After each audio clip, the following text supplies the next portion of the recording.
हाँ जी स्टूडेंट्स, आपके second number lesson का ये लास्ट टॉपिक है। इलेक्ट्रिकल प्रेशर से रिलेटेड है ये वाला जो कॉन्सेप्ट है हमारा, और गॉस थ्योरम का आप इसको एप्लीकेशन भी मान सकते हो। और ये है equilibrium of a soap bubble.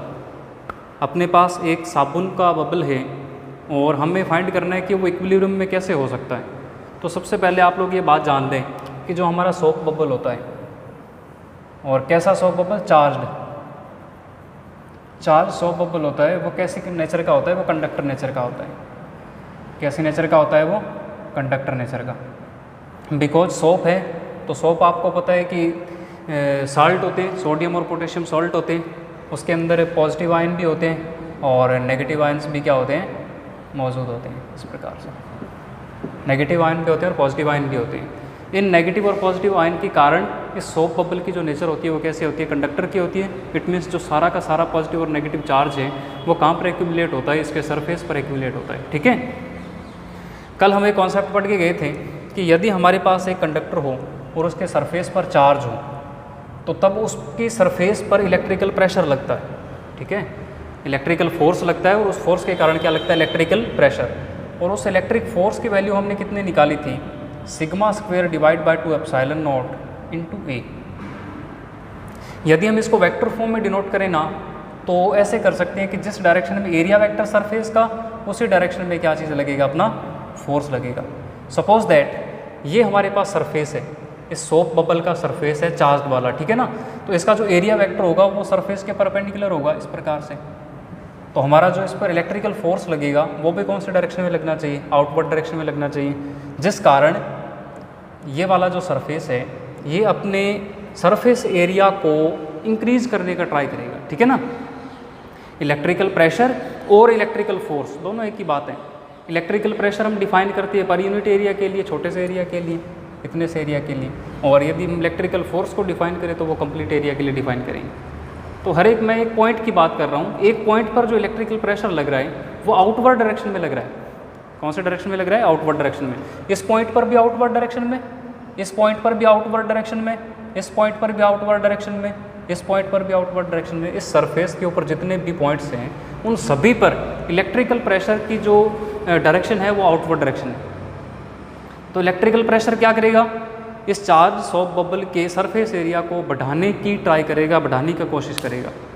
But आपको पता है कि 11th क्लास का एक कॉन्सेप्ट है, यदि हमारे पास चार्ज सोप बबल हो, सोप बबल के लिए एक फोर्स लगता है जिसको हम लोग सरफेस टेंशन नाम दिया था।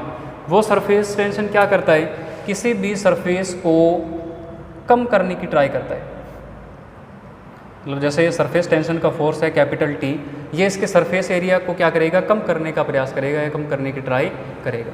ठीक है, और हमने ये भी पढ़ा था कि इस सरफेस टेंशन के कारण जो प्रेशर लगता है वो प्रेशर कितना होता है, 4T डिवाइडेड बाय R। और हमने वाटर ड्रॉप के लिए ये फॉर्मूला निकाला था कितना, 2T divide by R। Because water drop होती है वो सॉलिड होती है, नॉन कंडक्टर नेचर की होती है ना, तो उसके लिए था 2T अपॉन में R। बट जो हमारा सोप बबल है वो कंडक्टर नेचर का है, उसके दो फ्री सरफेस हैं, एक तो इनसाइड और एक आउटसाइड, तो इसको हम लोग 2 से मल्टीप्लाई कर देते हैं तो ये कितना आता है हमारे पास, 4T डिवाइडेड बाय R। तो यहाँ पर एक्चुअल में देखो वो क्या रहा है, इस सोप बबल के सरफेस पर इलेक्ट्रिक प्रेशर तो लग रहा है आउटवर्ड डायरेक्शन में, जो इसके सरफेस को बढ़ाने की प्रयास कर रहे हैं, और जो pressure due to surface tension है 4T डिवाइडेड बाय R, ये इनवर्ड डायरेक्शन में लग रहा है और इस सोप बबल के सरफेस एरिया को कम करने का प्रयास कर रहा है।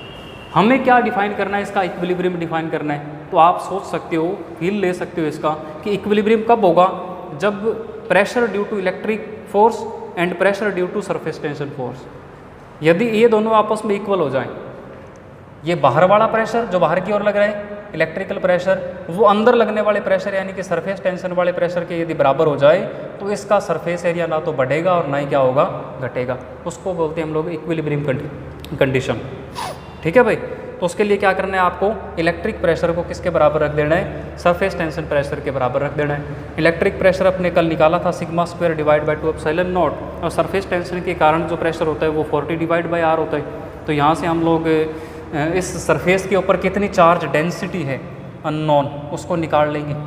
नंबर सेकंड, यदि हमें चार्ज निकालना पड़ जाए तो सरफेस डेंसिटी को आप क्या लिखते हो, charge upon area. Charge upon area equal to 8 epsilon not T divided by R. Okay, और एरिया को आप लोग क्रॉस मल्टीप्लाई कर दें तो यहाँ से आपको चार्ज मिल जाएगा कि सॉफ्ट बबल के ऊपर कितना चार्ज है, 8 epsilon not T divide by are.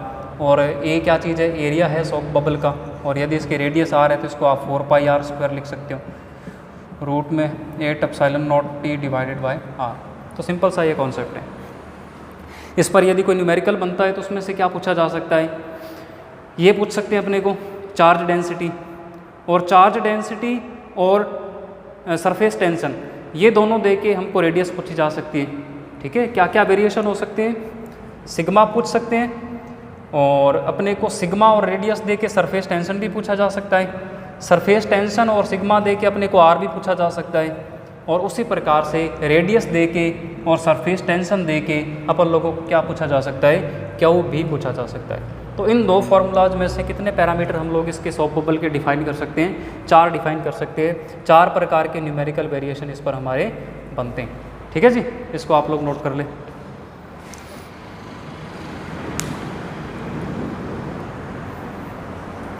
हाँ जी स्टूडेंट्स, अब हम चलते हैं क्वेश्चन की ओर, जो आपका डाउट क्वेश्चन है निखिल के द्वारा यह पूछा हुआ है। ठीक है, हालांकि ये वाला जो क्वेश्चन है ये इलेक्ट्रिक पोटेंशियल के कॉन्सेप्ट के साथ रिलेटेड है, इलेक्ट्रिक पोटेंशियल, और हमने अभी तक क्लास में इलेक्ट्रिक पोटेंशियल का कॉन्सेप्ट डिस्कस नहीं किया है, उस चैप्टर को ही हम लोगों ने स्टार्ट नहीं किया है अभी। फिर भी आप लोग इसको कर लो, कोई दिक्कत नहीं। देखो इसमें क्या कहा हुआ है, इसमें कहा हुआ है कि एक हमारे पास स्फेरिकल शेल है, ठीक है, और उस स्फेरिकल शेल की जो रेडियस है वो स्मॉल आर है, और सेंटर से 0.5 आर डिस्टेंस पे एक पॉइंट है ए, और उस पर चार्ज कितना रखा हुआ है, स्मॉल क्यू, और उसी सेंटर से 2 आर डिस्टेंस पर आउट डायरेक्शन में एक पॉइंट है बी, और उस पर चार्ज रखा हुआ है कितना, 2 क्यू। और हमसे ये पूछा जाता है कि यदि मैं इस स्फेरिकल शेल को अर्थ कर दूं या ग्राउंड कर दूं, इसको मैं अर्थ कर दें या इसको क्या कर दें, ग्राउंड कर दें, तब इसके सरफेस के ऊपर कितना चार्ज बचेगा, ये अपन लोगों को कैलकुलेट करना है। ठीक है, तो कैलकुलेट क्या करना है अपने को, कैलकुलेट करना है charge on spherical shell, charge on spherical shell after earthing. इसको अर्थ करने के बाद स्फेरिकल शेल के ऊपर कितना चार्ज बचेगा वो अपने को क्या करना है, कैलकुलेट करना है। ठीक है, ओके। तो इसके लिए देखिए आप क्या करोगे, यहाँ पर इसके अंदर देखो कितना चार्ज पड़ा हुआ है, इसके अंदर चार्ज पड़ा हुआ है प्लस का क्यू, तो ड्यू टू इंडक्शन इसके सरफेस पर देखो कौन सा चार्ज आना चाहिए, नेगेटिव चार्ज आना चाहिए, बिकॉज जो अंदर चार्ज पड़ा हुआ है पॉजिटिव का चार्ज है, तो इंडक्शन के कारण हमेशा अपोजिट चार्ज आता होता है, तो नेगेटिव चार्ज आ जाएगा, और मैग्नीट्यूड में सेम होगा माइनस क्यू। कितना चार्ज इसके सरफेस पर इंड्यूस्ड हो गया, माइनस क्यू। एक्चुअल में ये कौन सा चार्ज है, इंड्यूस्ड चार्ज है। ओके, ये कंडीशन थी बिफोर अर्थिंग, अर्थिंग करने से पहले इसके सरफेस पर देख लो कितना चार्ज है, माइनस क्यू। लेकिन उसके बाद मैंने इसको अर्थ कर दिया। अर्थ करने का मतलब होता है कि जो इसका चार्ज होता है ना, वो कुछ चार्ज ग्राउंड में चला जाएगा, और इस पर जो चार्ज बचेगा मैं उसको मान लेता हूँ, वहाँ पर हमने माइनस क्यू, इसको हमने मान लिया क्यू रिमेनिंग, कितना मान लिया इसको, क्यू रिमेनिंग। अर्थ करने के बाद इसके सरफेस पर इतना चार्ज बच जाता है। ठीक है, तो यहाँ पर हमें इस क्यू की वैल्यू निकालनी है। इसके लिए जो कॉन्सेप्ट आपको यूज़ करना है वो ये यूज़ करना है कि जब कोई आपके पास स्फेरिकल शेल हो या नॉन यूनिफॉर्म कंडक्टर हो, सॉलिड कंडक्टर हो, तो उसके लिए आप क्या करोगे, जब उसको ग्राउंड कर देते हैं ना, तो ग्राउंड करते ही उसका जो पोटेंशियल है वो क्या हो जाता है, अपना ज़ीरो हो जाता है। ग्राउंड करते ही उसका पोटेंशियल क्या हो जाता है, ज़ीरो हो जाता है। ये कॉन्सेप्ट आपको यहाँ पर क्या करना है, अप्लाई करना है। तो अब इसको ग्राउंड कर दिया, तो इसके सरफेस पर जितना भी पोटेंशियल होगा उसको हमें कितना कर देना है, ज़ीरो कर देना है। अब देखो आप सरफेस पर पोटेंशियल कौन कौन क्रिएट करेगा, एक तो ये क्यू रिमेनिंग चार्ज, जो बचा हुआ चार्ज है, इसका इसके सरफेस पर कुछ पोटेंशियल होगा, और एक इसके आउटवर्ड पड़ा हुआ है चार्ज बी पॉइंट पर 2 क्यू, और इसका भी कुछ ना कुछ यहाँ सरफेस पर पोटेंशियल आएगा। ठीक है, और एक बात बता दूँ, ये कंडक्टर स्फीयर है, इसके अंदर जितना पोटेंशियल होता है उतना ही पोटेंशियल सरफेस पर होता है, या यूँ कह दें कि जितना पोटेंशियल सरफेस पर आएगा उतना ही पोटेंशियल इसके अंदर होता है।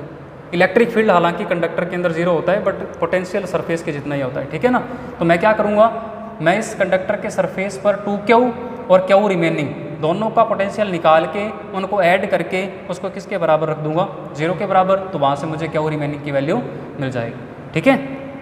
तो पोटेंशियल सिंगल चार्ज का पोटेंशियल फाइंड करने का फॉर्मूला होता है KQ divided by R। Single point charge का पोटेंशियल फाइंड करें तो उसका फॉर्मूला क्या रहता है, KQ डिवाइडेड बाय R। तो पहले इस Q रिमेनिंग चार्ज का पोटेंशियल लिख लें, KQR डिवाइडेड बाय कितने डिस्टेंस पे पड़ा हुआ है, रेडियस पे पड़ा हुआ है R, और plus Q remaining 2Q, K2Q और डिवाइडेड बाय सेंटर से कितने डिस्टेंस पर है, 2R डिस्टेंस पर, ओके।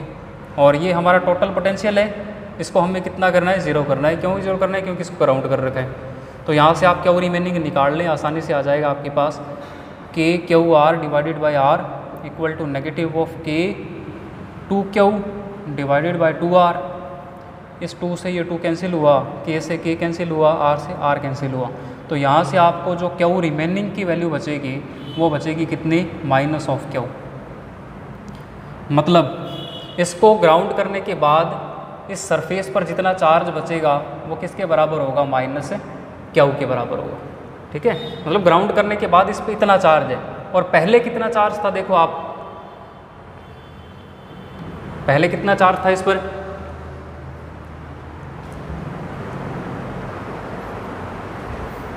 हाँ जी। तो अपने कॉन्सेप्ट के अकॉर्डिंग क्या कर दिया, शेल का पोटेंशियल निकाल के उसको क्या कर दिया अपन लोगों ने, 0 कर दिया, ठीक है। तो अब उसके बाद रिमेनिंग चार्ज की वैल्यू अपन लोगों ने निकाल ली। इसके लिए आप क्या करें, पहले जो हमें ये देखना है, पोटेंशियल देखना है, ये शेल के सरफेस पर देखना है, शेल के सरफेस पर देखना है। और सरफेस से पॉइंट B कितने डिस्टेंस पर है, देख लो आप, R डिस्टेंस पर है, बिकॉज सेंटर से लेके यहाँ तक की डिस्टेंस कितनी है, 2R है, रेडियस इसकी R है, तो ये कितनी बचेगी, R बचेगी। तो इसको आप लोग R कर लें, और यहाँ पर कितना बच जाएगा, -2Q, -2Q। तो इतना चार्ज इस पर क्या बच जाएगा, हमारा रिमेनिंग बच जाएगा।